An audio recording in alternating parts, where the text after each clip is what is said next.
What? Eu sou o Vlad Oliver. Vamos falar um pouco sobre Octane Render Settings, ok? Ao longo do tempo, nós fizemos aqui algumas pesquisas de material e de primitivas e fizemos esse cenário aqui, vocês devem lembrar dele. Eu mostrei para vocês quando a gente falou do Lorochrome, ok? Num dos vídeos que a gente produziu aqui durante os approaches de Octane, ok? Vamos lá, então vamos falar um pouquinho sobre render e render settings, ok?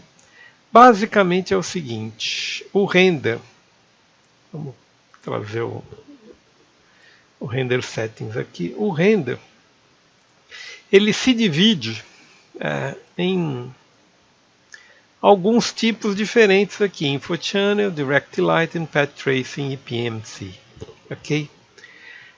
O que vem a ser cada um deles? O Direct Lighting, eu estou aqui com 2048, isso aqui é meio absurdo, ok? Posso diminuir bastante o Direct Lighting aqui e vejam que eu também diminuo a qualidade aqui de alguns acabamentos aqui da minha cena, ok? Basicamente, Direct Lighting, InfoChannels. InfoChannels são esses channels aqui. Material ID são muito interessantes. O Wire onde a gente estava. PMC é o PMC, vejam, quando eu passo isso aqui para cá, eu passo a... Isso aqui se eu não me engano, é Monte Carlo, esse MC do Path Monte Carlo aqui, ok? O que vem a ser essa bagunça toda aqui? Quando a gente vai para cada um desses renders aqui, normalmente há uma linha de saída entre eles aqui. O Direct Lighting sendo o mais comum deles, que ele tem aqui GI Diffuse, GI None, vejam, algumas GI Ambient Occlusion.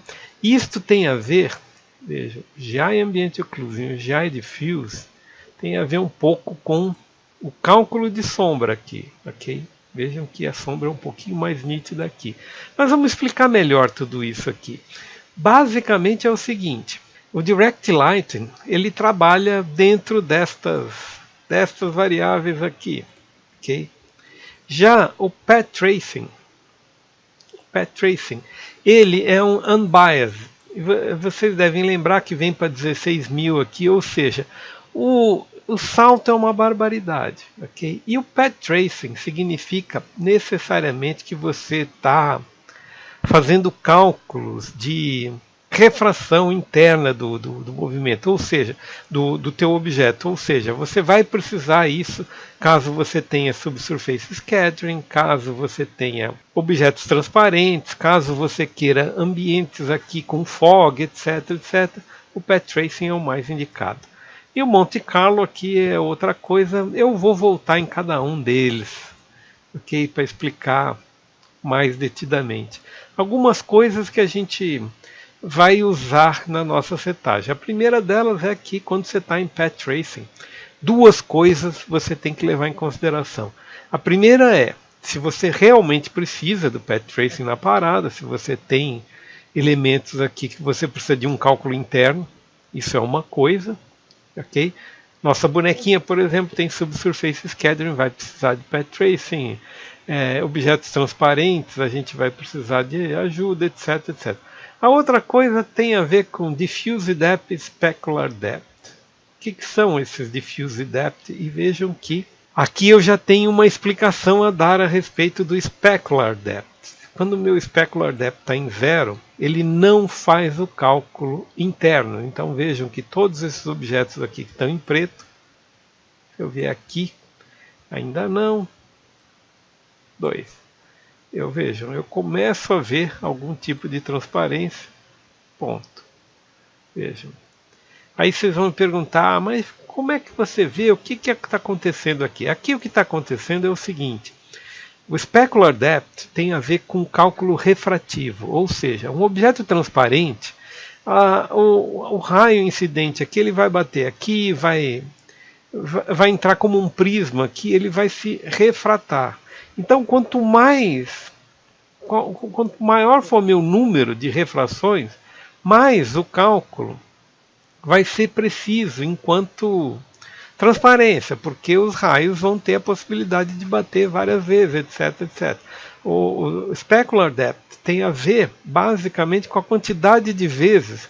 Se você tiver, por exemplo, 8 vidros para atravessar, você tem que levar em consideração que 8 vidros para atravessar são 8 superfícies frontais, 8 de back.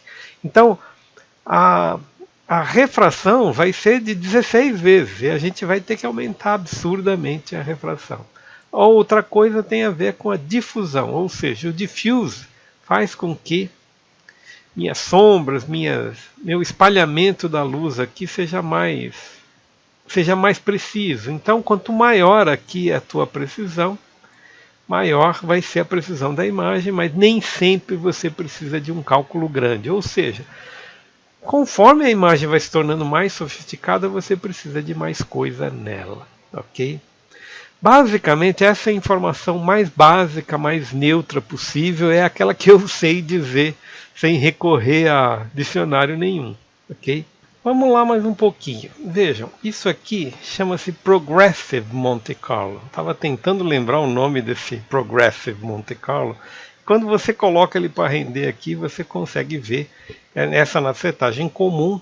Ele tem um absurdo de specular depth, um absurdo de samples aqui. A gente nunca usa essa quantidade. Acho que 2000 deve ser uma quantidade mais do que boa. Okay? E vejam que a gente está vendo o tempo aqui desperdiçado no cálculo dessa imagem com tantos recursos. O Progressive Monte Carlo, não sei se as pessoas reconhecem, esse Monte Carlo é um tipo de filtro. Okay? No 3ds Max é muito comum você abrir alguns renders, mesmo o Mental Ray, se eu não me engano, era uma coisa muito comum e eu fazia sempre, ok? Principalmente a trabalhar com letras ou trabalhar com objetos que eu queria evitar aquele serrilhadinho, etc, etc. Queria ter um pouquinho de desfoque na superfície, queria acabar com as ranhuras, não sei o que lá. Então você pode ficar testando alguns dos filtros. Tem o Lynx, o Triangle, e o Monte Carlo é um deles. Okay? É um processo de filtragem da imagem para te dar esse acabamento nela. Eu estou chutando aqui, ainda está em 1200 os samples, ou seja, a quantidade de cálculo residual da imagem aqui é gigantesca.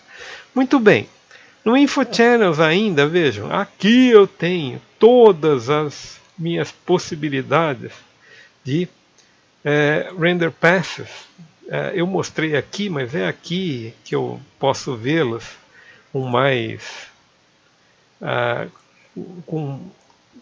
com todos os acabamentos aqui. De depth eu não tenho depth, porque eu não tenho nem câmera nessa cena. Não, eu tenho, mas não. Enfim, light passes, ou seja, quais são as luzes ou os objetos luminantes, os objetos que geram luz, ok? E mais uma série de coisas aqui que nós vamos ver depois com o devido a devida curiosidade, porque isso aqui é só um overview inicial de render, ok?